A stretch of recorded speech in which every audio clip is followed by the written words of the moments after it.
What's up, everybody? It's that time again. It's Secret Dungeon time. Oh, we got the Battle Mammoth. We have the 3-star Fire Battle Mammoth. Let's take a look at him and see what he does.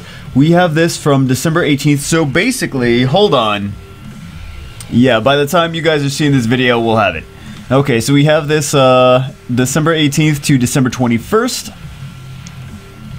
You guys know the drill. You guys know how we're gonna get those. It's really good news for me because I have what's his face. I have this bad boy right here, Basalt. I got to change the runes on him right now. He's nuke question mark. He's yeah. I got to change the runes on him, but he's lacking.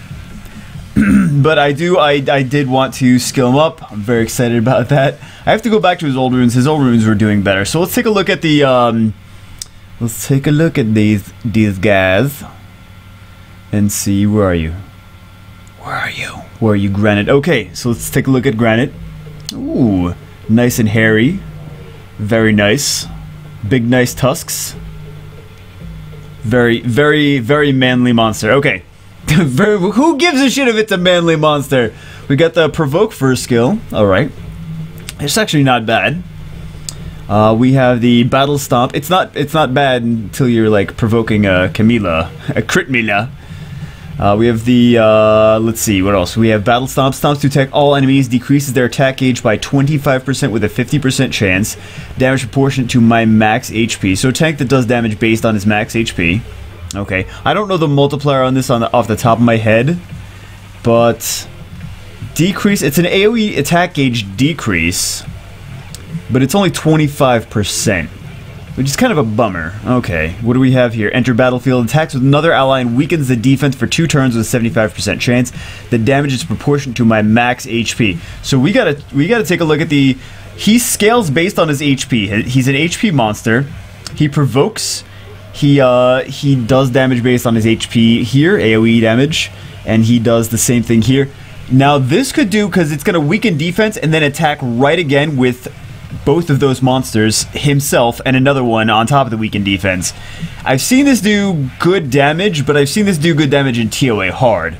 So the real question is, does it do damage if you use him in arena? So if you have a 6-star, I think actually my old guild VP has one of these. So we're gonna, if he does, then we're gonna take a look. We're gonna do a spotlight on him right away. But if he doesn't, then you let me know if you have a 6-star one of these. That's an interesting. It's like Rauk's second skill, right? And then we have the leader skill, increases defense of ally monsters with fire tribute by 30%. So if you're running a fire team, I mean, this is good. This could be good anywhere. Could even be good in. Could be good in Rift. I just don't see this. The other skills. This is useless in Rift of Worlds. This is useless in Rift of Worlds. For the most part, useless because it's an AoE attack. You're using it on single target. And then this. I mean, it's not completely useless, but it's not as great as other monsters are. Where could we use this in TOA? We could use this in TOA. It would be pretty okay if we had a stun on there, maybe. AoE, attack gauge decrease, and stun. That wouldn't be that bad. We could use the provoke. This even works on the bosses too. And then we have this portion too. You could with the. I like to make sure if I'm doing something for TOA, I like to make sure it's either like a really awesome support monster, or it's got AoE skills. So, is he my favorite Mammoth? No, he's not. But let's see if we have other monsters that might be good, that we could feed him to if you guys are looking into building another one of the woolly mammoths. Battle mammoths. Battle mammooses. Okay, we have Talc. Talc. I think it's Talc.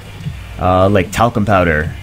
Battle charge, same thing. Polar roar recovers HP of all allies with an energizing roar, increases defense for 2 turns. Recovery amount is proportional to my max HP. So we got the same as the. I think this is the same skill as the dark one. Let's see. If it's different, then it's very slightly different. Otherwise, I think it's the exact same thing. We have Train Skin passive, decreases inflicted damage by half if the damage is less than 20% of my max HP. So unless you're using like Katarina on him, he's gonna take a lot of hits to kill. So keep that in mind. That's a really good passive, actually. So decrease the inflicted damage by half if damage is less than 20% of my HP. He's an HP tank. This skill's based on HP as well. And then we have leader skill, increases defensive monsters with water attribute by 30%. He's actually not a bad monster. So if you guys are looking to build Talc, if you guys were considering him, maybe this dungeon might be good for you. What else? I've seen Talc actually used in what's his face? In the raids as well. So definitely Talc above Granite for raids if you guys are looking to build something for raids. Where's the other one? Okay, then we have Olivine. Oh no, this is the one that my guildmate built. He didn't build the Granite, he built this one. So we got the Provoke Battle Charge, we got the Battle Stomp, stomps to attack all enemies, decreases attack gauge by 25% with a 50% chance. This is the same second skill as the Fire one. Then we have the Echo of Earth, increases attack gauge of all allies by 40%. Hells yeah, and removes all harmful effects. All harmful effects and increases. This guy I think would actually be good for the whatchamacallit. Increases attack gauge by 40% and removes all harmful effects. This guy would actually be good for raids. This guy would be, and I said this when he first came out. I was like, he's the less cool looking one because he like looks so plain. He looks like caramel and chocolate. Actually, now he looks delicious. Caramel and chocolate, hells yeah. But this I think is I like him. I like this guy. I like Olivine. And then we have increases defensive monsters with wind attribute. Can we do... Oh. Could he be a good guild battle combo with copper?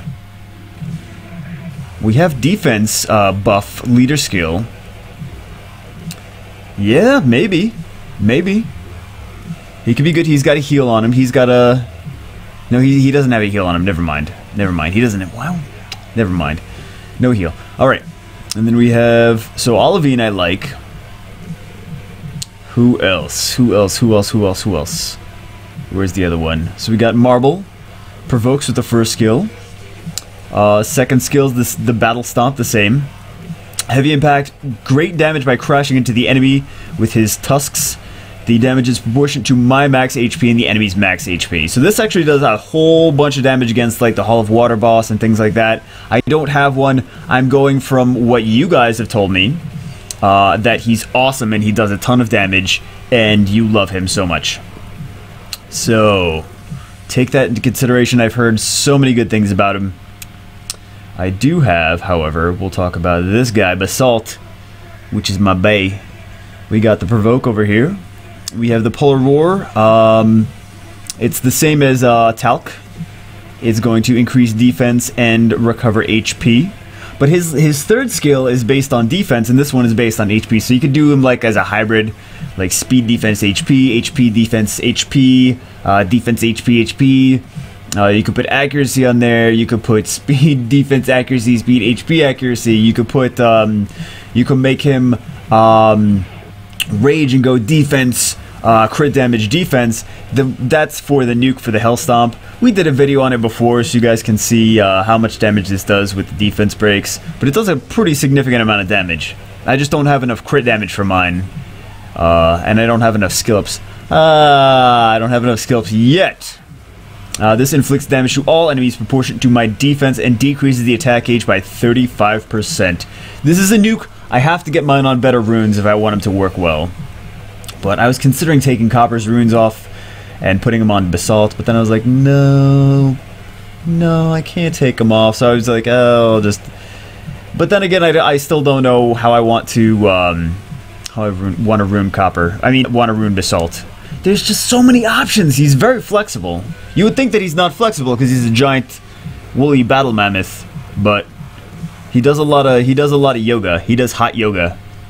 So there you go. There you go. Basalt is great. He's got the leader skill as well. Increases defensive monsters with dark attribute by 30%. But I think he's a good utility monster. A lot of people use him in TOA hard. They seem to like him. I have not used mine in TOA hard yet. I don't have, the way I have mine rune is not for TOA hard. TOA hard is probably probably speed, defense, HP, or something similar to that is what I and violent is probably the better rune combination for TOA hard. But right now I switched him up a couple times. So just playing with him, but he needs some skill ups. He needs some skill ups because he's got so much potential. So much potential. But yeah, I think all the battle mammoths are actually pretty good.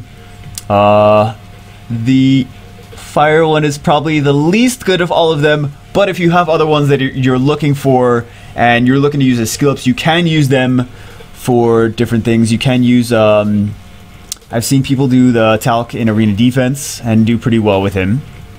What else? I've seen Basalt, of course, in TOA hard. You can also nuke with Basalt. You can use him for arena attack, arena offense. And it's two different rune sets though. It's two different ways to rune him. And then I think that the wind one is actually, I've seen both of those as well in raids. And I've seen and I think I haven't seen this yet, but I think that this guy right here is going to be good for raids. Removes all harmful effects, man, and you can skill him up too. So if you're like, I need a cleanser, if you're like thinking, oh man, I don't have Fedora, I need to make economy or something like that, consider him. Consider Olivine. See if you like him. You don't have to 6-star him and then be like, oh, I don't know if I like him or not. After you 6-star him, you know, play with him at 5-star, see if you like him here. He increases attack gauge and removes all harmful effects.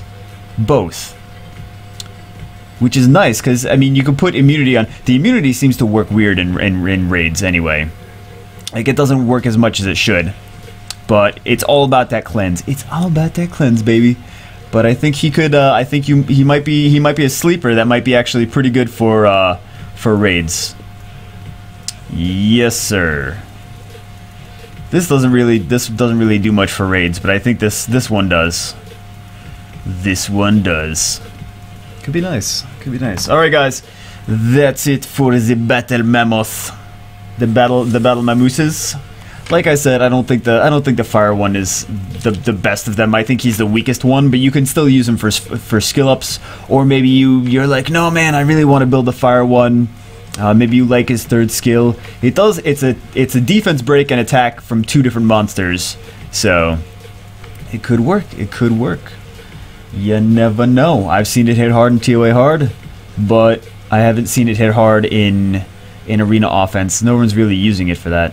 I just think that the other ones are better.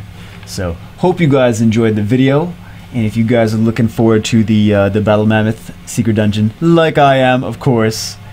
Of course. Anyway, I will get out of here now. I'll skedaddle, and I'll see you guys, as always, in the next video.